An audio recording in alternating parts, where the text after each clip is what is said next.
포기해버려. 이게 제일 쉬운 방법이야. 과장이 심하다는 걸 이제 알게 됐어. 대학들이 한 10년 전부터. 그러니까는 A와 A- 차이 정도가 되면 A-가 A급으로 올라갈 수 있다니까. 이게 역전이 될 수 있는 활동들은 뭐야? 반갑습니다, 여러분. 자, 오늘은 원서를 쓸 때도 중요하지만 여러분들이 고등학교를 다니면서 90학년에도 이런 좀 경험과 흔적들이 좀 많이 갖고 있는 사람들 원서 쓰기가 좀 유리하고 스토리를 좀 뻥튀기를 시키고 나중에 포장을 해도 이런 것들이 좀 있어야지 유리한 것 같아. 원서를 쓸 때 기본 살이 되고 뼈대가 되는 것들을 좀 들어보고 새학기, 새학년 시작할 때는 자, 어떤 마인드로 내가 출발을 해야겠다라는 게 도움이 될 것 같아서 비디오를 한번 올려봤습니다. 이게 부모님들도 댁에서 말하자면 잔소리가 막 이거 해라 저거 해라 하지만 자꾸 그렇게 되면 엄마 아빠가 좀 소심해지는 거야. 애랑 관계가 자꾸만 얘를 못한다라는 걸로 깔아내리는 것 같아서 미안하기도 하고 우리 아이들한테 또 아이들은 엄마 아빠한테 그 소리 들으니까는 죄송하기도 해서 자꾸 대화가 멀어져. 이런 문제점들도 사실 좀 줄여나가야 되겠지. 집에서는 여러 가지 있는데 그거는 또 둘째로 치더라도 오늘은 딱 2개만 얘기해보자. 자, 요런 것들이 좀 강조될 수 있으면 원서 쓰기가 여러분들이 상당히 유리한 자리에 가 있거든. 그 첫 번째는 이니셔티브야. 그 다음에는 데디케이션이야. 자, 2개의 사전적인 뜻은 무엇일까를 한번 찾아왔거든. 봅시다. 자, 이렇게 돼 있어. 이니시티브 한말로 이런 식이죠. 주도성 다 아는 거고. 그 다음에 커미트먼트는 뭐야? 헌신. 이게 사전에서 찾아왔더니 뭐 요딴 식으로 돼 있어. 주도성, 이니시티브는 새로운 일을 자발적으로 시작하거나 문제를 해결하기 위해 적극적인 태도를 보이는 거야. 예를 들어서 대학교 입시에서는 남의 어떤 시켜서 하는 거, 학교 선생님들이 숙제 뭐 몇 페이지까지 읽고 뭐 글 써와, 몇 개 문제 20개 풀어와, 이런 거는 지시를 한 거를 푼 거잖아. 그 지시를 받아서 잘 이행을 하는 능력을 얘기하는 게 아니야. 그건 성적표에 뭐가 들어가 있지. 그거 말고 학생이 스스로 생각하고 기획하고 실행한 행동, 요게 이니시티브의 득점이 될 수 있는 사항들이다. 감이 잡아? Do you see where I'm going with this? 자, 넘어가 보자. 헌신 얘기 한번 해보세요. 헌신의 사전적인 의미를 찾아왔더니 이래. 어떤 일이나 목표에 장기간에 걸쳐서 깊이 몰입하고 지속적으로 노력하는 모습. 오케이. 다 쥐어치우고 한 단어만 얘기하면 장기간 노력하는 태도. 했다가 힘든 시간이 와. When the going gets tough, what do you do? 살다가 힘들어지면 어떻게 해? 이거 대학들을 신경을 쓴다는 거지. Then what do you do? When the going gets tough, you quit. 포기해버려. 이게 제일 쉬운 방법이야. 맞지? 너무 편해. 하다가 힘들면 관둬 때려쳐. 자, 근데 대학교들은 무엇을 보냐면 이 젊은 여러분들이 커서 대학에 와서 밖에 나가도 going gets tough all the time. 사는 게 힘들어지고 하려는 게 마음대로 안 되고 못 푸는 문제들이 세상에 천지빛깔이고, 자, 그 상황에서 어떻게 해결해 나가고 꾸준히 노력하고 그리고 별로 이렇게 막 의욕이 없고 힘들 때 어떻게 해결해 나가는지가 너무 궁금해. 뭔 말인지 알지? 그게 자체적으로 장착이 돼 있는 학생들은 좀 수준 높은 뭐 미국의 동부에 있는 사립학교들 뭐 어디 이런 데다 아이빌리그를 포함해서 상상을 해보면 우리의 과제나 우리 대학교 생활의 속도감이나 양이 어마무시하거든. 자, 근데 그거를 좀 잘 소화를 하거나 그거에 익숙해져서 나중에 졸업하고 나와서도 큰 인물이 될 수 있겠다는 잠재력 평가까지 연결. 다시 한번 정리하고 다음 설명으로 넘어가면 첫 번째는 이니시티브 주도성이야. 그 다음에는 헌신이야. 얼마나 꾸준히 열심히 하는가. 자, 구체적인 예를 들어봐 줄게. 여기가 1인 회의실입니다. 1인 회의실. 좀 이따가 학생이랑 상담이 한 명 있어요. 아이가 11학년 성적표가 최근에 나왔는데 조금 낮게 나왔는데 아이가 멘탈이 너무 날라가가지고 땅굴업하고 막 동굴 속으로 들어가가지고 나오지도 않으려는 그런 분위기에서 엔드 선생님이 좀 도와주시면 안 돼요? 얘기 좀 해봐주세요. 근데 또 그런 것도 나도 해봤고 너무 많이 겪어봤으니까는. 근데 아이는 괜찮거든. 근데 이게 대학교 입시가 코앞으로 오면은 이래 세상 불안하다. 모든 게 다 나 때문인 것 같고 나만 안 도와주는 것 같고 나만 외로운 것 같고 그렇지 않아. 쌤이 25년 하잖아. 11학년이 되면 원래 세상 만사가 다 좀 불안하고 좀 그렇게 고민되고 하는 시기라서 여러분들이 좀 파이팅하고 힘을 냈으면 좋겠어요. 걱정하지 마요. 선생님 뒤에서 잘 받쳐놓게.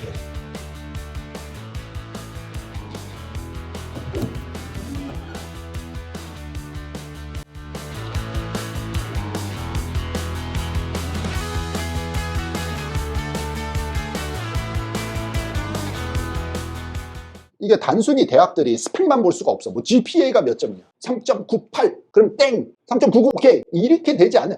너무 막 성적과 스펙과 막 이러는데 이 선생님이 자신 있게 얘기하는데 오래 해보니까 그런 것들로 집어넣는 거는 사실 조금 드라이해. 조금 인간미가 없고 너무 비슷한 동점자가 많아. 솔직히 말해 4.0이나 3.99나 3.98이나 큰 차이 없어. 한 가지야. 다들 좋아. 근데 사람이 아주 적극적이고 사람을 끌어모으는 힘이 있고 막 추천서를 보니까는 선생님들의 평이 좋고 이런 사람이 3.98짜리고 4.0은 그냥 뭐 수업 안에서 참여를 잘하고 아주 머리가 좋고 성적을 다 맞은 뭐 시험을 내면 다 맞아버려. 요것만 써 있다면 심사관 같으면 누굴 데려가겠니? 자, 우리는 지금 무엇을 원하냐면 내가 전교 1등이야 성적이. 그러면 keep going with that. 그걸로 계속 아카데믹으로 해도 답이 나올 수가 있어. 그렇게 하는 학생이 나도 한 20명 중에 한 명 있는 것 같아. 매해 공부로만 그냥 승부내는. 근데 나도 옛날에 그랬고 나를 포함한 대부분의 사람들은 공부를 꽤 하지만 사실 가고 싶은 대학에 비해서는 약간 간단한 상태에서 나도 그랬지만 거기서 합격을 받기를 원하는 거 아니야. 우리는 그게 우리의 전문이고 내가 많이 잘하는 부분이라서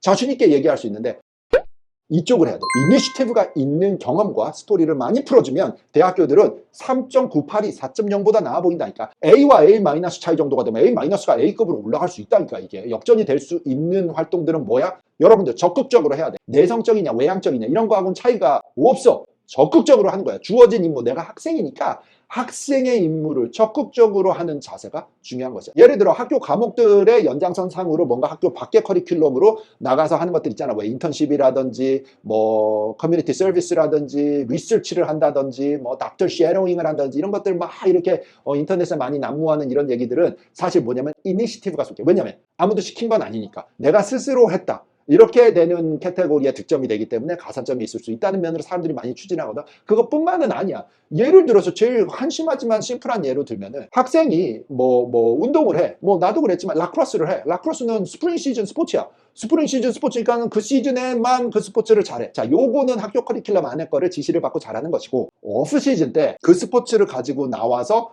인터뮤럴 커뮤니티 스포츠 팀을 만들었어. 우리 학교랑 옆에 학교랑 같이 이렇게 뭐 일주일에 한 번 만나가지고 어디 뭐 인도어 짐에 가가지고 같이 연습을 하거나 친구를 사귀거나 이런 커뮤니티를 생성을 해서 같이 프랙티스를 해. 언제? 겨울에. 눈 오면은 사실 야외 스포츠가 안 되거든. 근데 실내에서 한다거나 그런 커뮤니티를 만들어서 같이 활동을 하거나 이런 거는 뭐냐면 라크로스를 잘했다로 넘어가는 게 아니지. 리더십까지 들어가는 거지. 이니시티브, 리더십 연결시키기 상당히 쉽거든. 아이디어 너무너무 많아. 그런 것들을 해도 좋고 공부를 연결시키면 마찬가지야. 우리가 학교에서 무슨 과목을 잘해서 관심이 있어서 그거를 방학 기간이나 학교 밖에 더 추가적으로 뭐 리서치를 했다거나 인턴십을 했다거나 뭐 어떤 활동들을 했다. 자, 이런 것들을 연결시키는 것도 가능한 거지. 활동하다가 그 다음 학년 그 바이스 프레지던트 뽑는다 해가지고 그런 클럽 가고 막 사람들 만나고 하는 게 재밌나 보다. 성격에는 잘 맞나 보다.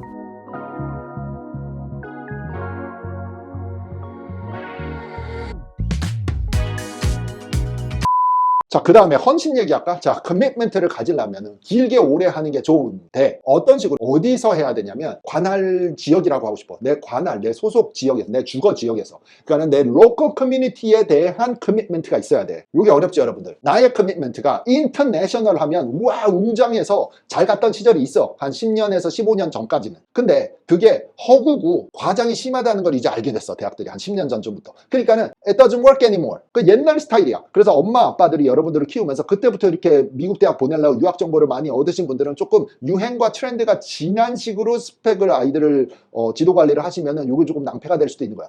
요즘에 최근에 우리가 성공하는 방식 알려드리자면 지역 사회화 시킨 후보자가 제일 강해. 그러니까는 너무 막 국제적으로 나가거나 이런 것들 고민할 필요가 없어. 하지 마. 나의 어떤 관심사와 활동을 할 거면은 내 지역 사회, 내 주소지를 고민 먼저 해봤으면 좋겠습니다. 자, 이제 결론처럼 마무리를 해야 될 거니까 대학 심사에서는 원서를 쓸 때 전형적인 아시아계 스타일에서 우리는 벗어나야 된다고 선생님이 강조하잖아. 그러니까는 되게 웅장한 스케일, 글로벌한 스케일 이런 게 아니라 주어진 과제를 잘 이행을 하는 학생은 아시아계 후보자 한국 사람은 거의 다 잘해. 선생님 말도 잘 듣고 과제 이해력도 좋고 처리 능력도 좋다니까. 그걸로 승부가 잘 나지 않아. 아쉽지만 우리는 그런 유전자와 피를 가졌어. 조상과 부모님께 감사해야 되지만 대학교 입시만을 보면은 너무 이 심사관들의 눈높이가 높기 때문에 we have to go one more step. 한 걸음만 더 나가면 되는데 그게 뭐냐면 주어진 것만 하는 사람이 아니라 없었던 기회를 내가 개척해 내가 만들어가지고 그 기회를 만들어서 내가 행동을 하는 사람. 이니시티브와 커미트먼트야. 의지가 있어야 되고 꾸준히 한 사람. 이 두 가지 잘 집중해서 여러분들이 생활하고 새 학기 시작할 때 좀 목표를 크게 가지고 구체화시켜서 추진해 나갔으면 좋겠습니다. 선생님 다음 비디오 오겠습니다. 그때까지 열심히 해. 바이바이.